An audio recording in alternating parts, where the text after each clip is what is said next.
the life in New York. You choose between 150 pesos or 2,000 plus pesos. And today, I have saved 2,000 pesos for my makeup and for my brunch. That is girl math. Hi, my love. Coach B in New York City. I know that you guys might be wondering, like, how is it being here in New York City? You know, New York City is expensive. It is.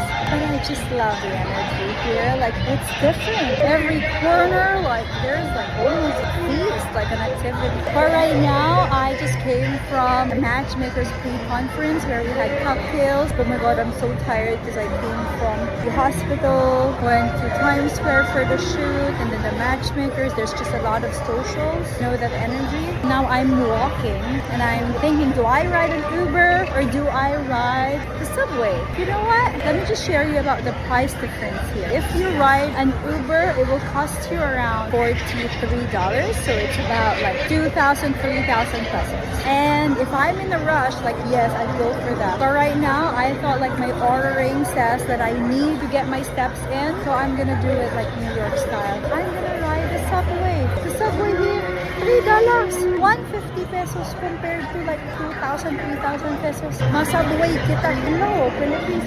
We're still a developing country. Nakakaya, mga New Yorker, nasa-subway. Tapos mag-Uber ako. O, ayan, mag-subway tayong dalawa. Let's go. I'm gonna take you guys to the subway in New York. Ang laki, di ba? $3 compared to like $43. May 2,000 difference. Kaya, yung 2,000, ibibili ko na lang ng mga makeup, skincare, paganda. Let's do it like the New Yorkers do. So, yan yung parang MRT nila ba? Ang cool kasi kahit card, pwede nyo magamit dito sa bago. Ha! Ganun lang, hindi na meron bumili ng ticket. Ha!